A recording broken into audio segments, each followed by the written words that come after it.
আপনি কি জানেন যে আজ আপনি যে মাটির ওপর দিয়ে হাঁটছেন ঠিক ২০০ বছর আগে এই মাটি আমাদের পূর্বপুরুষদের রক্ত এবং চোখের জলে ভেজা ছিল? তখন আকাশ ছিল নীল, কিন্তু সেই নীল রংটি ছিল বাংলার কৃষকদের কাছে এক আতঙ্কের নাম।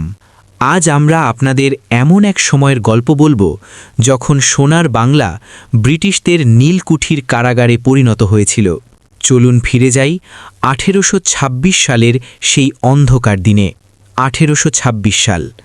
তখন বাংলার সিংহাসনে নবাব থাকলেও তার হাতে কোনো ক্ষমতা ছিল না। বাংলা শাসন করছিল ব্রিটিশ ইস্ট ইন্ডিয়া কোম্পানি। কলকাতার লাট প্রাসানে বসে লর্ড আমহার্স্ট তখন বাংলার ভাগ্য রচনা করছিলেন। সাধারণ মানুষের উপর পাহাড়ের মতো খাজনার বোঝা চাপিয়ে দেওয়া হয়েছিল। চারদিকে শুধু টাকা বানানোর যন্ত্র আর হাহাকার।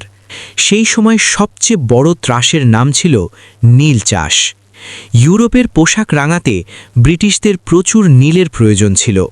তারা বাংলার উর্বর জমিতে ধান চাষ বন্ধ করে কৃষকদের নীল চাষ করতে বাধ্য করত।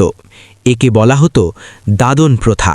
একবার কোনো কৃষক সামান্য কিছু অগ্রিম টাকা দাদন নিলে সে আর ঋণের জাল থেকে বের হতে পারত না। কৃষকরা নিজেদের জমিতে নিজেদের খাদ্যশস্য ফলাতে পারত না। তারা নীল চাষ করতে বাধ্য হতো। কলকাতার বাইরে এমন হাতে গোনা কয়েকজনই ছিলেন যারা নীল চাষ করতে রাজি ছিলেন না। তাদের নীলকুঠির অন্ধকার ঘরে নিয়ে যাওয়া হতো।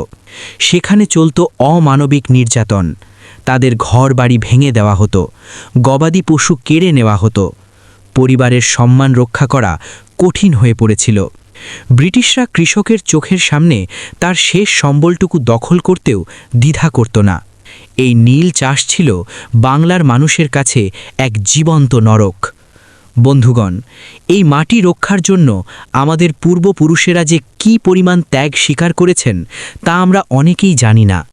অনেক প্রচেষ্টা ও গবেষণার মাধ্যমে আমরা এই তথ্যগুলো আপনাদের সামনে তুলে ধরছি। আমাদের এই হারিয়ে যাওয়া ইতিহাস যদি আপনার মনে সামান্যতম ছাপ ফেলে, তবে আমাদের সঙ্গী হতে ভিডিওটি লাইক করুন এবং চ্যানেলটি সাবস্ক্রাইব করুন। আপনার সামান্য সহযোগিতা আমাদের এই গবেষণাকে আরও এগিয়ে নিতে সাহায্য করবে। এত প্রতিকূলতার মধ্যেও বাংলার মানুষের জীবন থেমেছিল না। যাতায়াতের জন্য নৌকা ও পালকি ছিল প্রধান মাধ্যম। কোনো বড় রাস্তা ছিল না, ছিল শুধু মেঠো পথ। সাধারণ মানুষ কড়ি দিয়ে কেনাবেচা করত, আর রূপোর মুদ্রা ছিল কেবল ধনীদের জন্য। সেই সময় সমাজে রাজা রামমোহন রায়ের মতো মানুষেরা এক আধুনিক বাংলার স্বপ্ন দেখতে শুরু করেছিলেন। কিন্তু এই অবিচারের বিরুদ্ধে প্রতিবাদ তো হওয়ারই ছিল। কিভাবে সাধারণ মানুষ জেগে উঠেছিল? কিভাবে তিতুমিরের বিদ্রোহের আগুন ছড়িয়ে পড়েছিল? ১৮২৬ সালে যখন নীল চাষের কালো ধোঁয়ায় বাংলার আকাশ ছেয়ে গিয়েছিল, সেই সময় এক ব্যক্তি মক্কা থেকে হজ পালন করে বাংলায় ফিরলেন। তিনি ছিলেন সৈয়দ মীর নিসার আলী, যাকে সারা বিশ্ব তিতুমির নামে চেনে। তিনি দেখলেন তার জন্মভূমি আজ শৃঙ্খলিত। একদিকে ব্রিটিশদের সীমাহীন শোষণ, আর অন্যদিকে অত্যাচারী জমিদারদের রক্তচোষা শাসন। তিতুমির বুঝতে পারলেন যে শুধু চোখের জল ফেললে মুক্তি মিলবে না, এখন লড়াই করার সময়। জমিদার কৃষ্ণদেব রায় ঘোষণা করলেন যে যারা দাড়ি রাখবে তাদের ওপর বিশেষ কর দিতে হবে। ধর্ম ও কৃষকদের প্রতি এই অপমান তিতুমির সহ্য করতে পারলেন না। তিনি গ্রামের সাধারণ মানুষ, তাঁতি ও কৃষকদের একত্রিত করতে শুরু করলেন। তিনি বললেন, আমরা কারো দাস নই, এই জমি আমাদের, এই ফসলের ওপর আমাদের অধিকার আছে। তিতুমিরের ডাকে হাজার হাজার লোক লাঠি ও বল্লম হাতে জড়ো হতে লাগল। ১৮৩১ সালে এক অবিশ্বাস্য দুর্গ নির্মিত হল, বাঁশের কেল্লা। এটি ইট পাথরের ছিল না। তিতুমির সাধারণ বাঁশ ও কাদা দিয়ে এটি তৈরি করেছিলেন। এটি কেবল একটি কাঠামো ছিল না, এটি ছিল স্বাধীন বাংলার এক প্রতীক। এখান থেকেই তিতুমির স্বাধীনতা শাসনের অবসান ঘোষণা করেছিলেন। সাধারণ মানুষের তৈরি এই বাঁশের দুর্গ দেখে ব্রিটিশরা শঙ্কিত হয়ে পড়ল। তারা কল্পনাও করতে পারেনি যে সাধারণ কৃষকরা তাদের বিরুদ্ধে যুদ্ধ ঘোষণা করার সাহস দেখাবে।